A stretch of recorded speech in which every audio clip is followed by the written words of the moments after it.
Greetings and welcome back to another episode of 10 Feet Away from Ben Gray. I am your host, Ben Gray.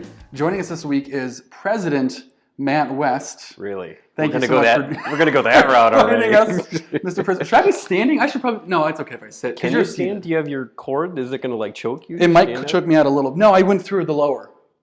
So I'm safe. Did you get through the higher? I just did it higher. We shouldn't have our church president, our council president, in such a precarious position. That's not good. We're continuing our study of the book of James. We are in chapter 3 still. Towards the end, though, we're going to be focusing on the last part of James chapter 3. So first things first, Matt, tell me. Yes. If you could change the communion elements to any beverage and food, what beverage and food would you choose them to? Wow. Change them to. I think I would like to change it to like hot chocolate and marshmallows. Ooh. Take like hot chocolate with a big marshmallow. Yeah. And I think that would be fun. That's not a bad idea. That'd be a nice way to start Sunday mornings. It'd be especially nice since we're doing communion outdoors and it's getting a little bit nippy out. It would. Yep. I think that would be we should suggest that. We should. Although I wonder about... if we know anybody on council that might be able to help with that. This is a good question, yes. Are you generally in favor of sweet things over savory things? No, I'm more of a salty guy. Really? I prefer salt over sweet. Yeah. So why wouldn't you do like beer and a hard pretzel? But see, if I was going to do a pretzel, I would probably do a pretzel and cheese if I was going to. Ooh, if we're going to go salty, I didn't think you're going to push me that, I'd go like a hot pretzel with, with like a cheese sauce. Spicy cheese, like nacho cheese. So as we said, we are in James chapter 3 still, verses 13 through 18. Who is wise and understanding among you? Let him show it by his good life, by deeds done in the humility that comes from wisdom. But if you harbor bitter envy and selfish ambition in your hearts, do not boast about it or deny the truth. Such wisdom does not come down from heaven, but is earthly, unspiritual, of the devil. For where you have envy and selfish ambition, there you find disorder and every evil practice. But the wisdom that comes from heaven is first of all pure, then peace-loving, considerate, submissive, full of mercy and good fruit, impartial and sincere. Peacemakers who sow in peace raise a harvest of righteousness. So my first actual question for you: how do you define bitter envy and selfish ambition? And related to that, is there such a thing as good ambition? I think there is good ambition. I think you can separate the two because everybody's got to have something that drives what it is they're interested in or likes, or even as we followers of Jesus, right? We're ambitious about serving others and wanting to serve others. So I think there certainly is a good ambition. And one of the reasons why I wanted you for this episode is because we're talking about this, and I'm jokingly referring to you as President West, but you are in a position of leadership in this church. And so that having leadership requires ambition. To a certain extent, it does. To an extent, yes. Mm-hmm. Even at a relatively small church, you still have to have that sense of drive and purpose. How do you view ambition as council president? Do you see those related in any way? I think you can relate ambition in your everyday life, regardless of whether you're in a leadership position or not, right? Because even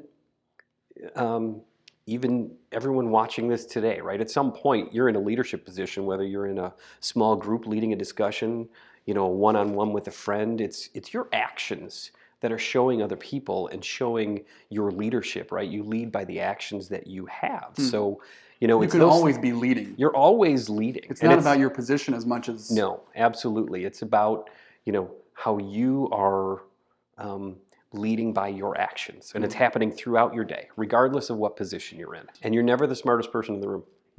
As much as some people would like to think they are, they're not the smartest person in the room. And I think there's a realization that, you walk in knowing that everyone around you is what supports, the unit as a whole. In verse 17, James describes wisdom that comes from heaven.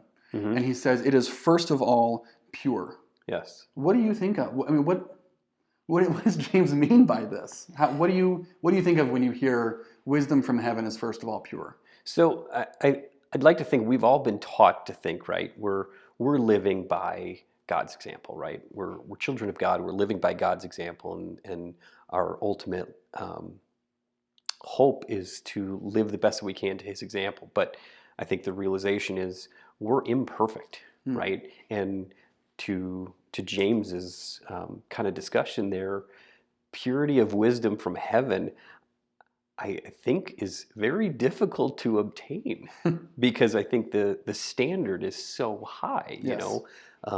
As humans being imperfect, we can't stop some of the thoughts that pop into our head. And there are times when thoughts pop into our head that would probably not be considered pure wisdom from heaven, right? Sure. So I think, I think the standard that's kind of set, at least the way I hear that, is kind of an almighty purity that is, I think, very difficult for us as humans to achieve. Not to say we aren't striving towards it, and that's what we should be working to do and working to learn how to live a life like that. But I think that is ultimately a very high standard. How do you determine, of the advice that you get, whether or not you should heed that advice or not? So I'm the type of person that likes to think a little bit more a little bit further beyond, right? So I may hear the advice and then I'll think a little bit beyond of okay, say I take action on this advice. What's the potential for it? What could happen because of the advice? And, if it seems a little either self-centered or, you kind of look to say, okay, how would others judge me based on this decision, right? How would others look at me?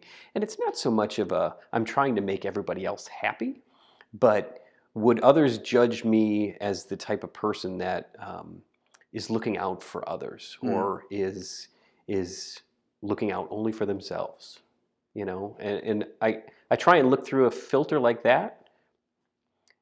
Again, we're imperfect. Are we always looking at our decisions through a filter like that?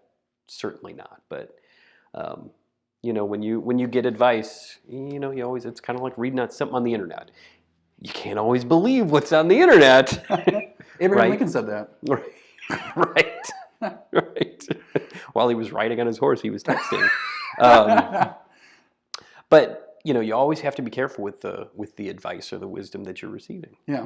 Consider the source, consider what it's about, and consider what the impact is going to be, to the decision you make. And as people on the outside, it's very easy to pass judgment, Yes. question those decisions, right? And that's, you've got the two sides of that coin of, are they making the decisions in a pure wisdom fashion, and are we judging them in a pure kind of wisdom fashion as well? That's a good point. Because both parties end up guilty Yes. of, are we looking at it the same way? I hadn't considered that, but you're right. Our evaluation of people's decisions is going to be impure also. Right. It's going to be tainted by our own Emotions. selfish desires, our own emotions, our own experiences. Yep. I had not considered that, but you're right. I'm thinking of, I know, mind-blowing. I'm thinking of wisdom in the sense of those who give it, but it's also from the perspective of an outside party just looking at the scenario, looking at the situation. We're all involved in the world. Yeah. We're all making judgments and decisions at all times in the day based on what we're seeing, absorbing, hearing, experiencing, being told. And I think those decisions, those judgments, the bitter envy, all those things are spinning around in our heads, I think, consistently. Yeah. Because we're trying to judge what is the appropriate reaction, what is the right thing to do. And that's, I think, ultimately what we're all learning and, striving towards in that the purity of wisdom that's from heaven. Have you ever seen your children be wise? Yes, absolutely. Can you give an example? 2 of my children, I hope, are going to end up watching this at some point in They time. better. But I have 3 very, very kind and giving children. Yes. I think they are Very considerate. I think they're very good at looking out for others. Some of my children are better at looking out for others to the detriment of themselves. Yes. Right? And while that's great quality, at some point you kind of go, okay, but let's think about ourselves a little bit too. But I like to think my kids are actually really good, I think, about seeing a need and looking to fulfill the need. This has been another episode of 10 Feet Away from Ben Gray. Thank you so much for watching, and thank you so much to President Matt West, for joining us this week. My pleasure. If you have any feedback to give us, once again, we're not interested in hearing it, so keep it to yourselves.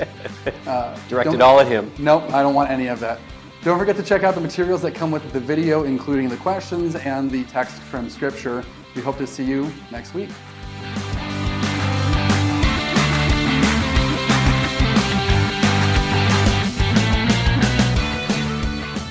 They can parent me. There you go. I mean, you live long enough, they're going to. So, something. They will change my diaper A at some point. horrifying thought to consider.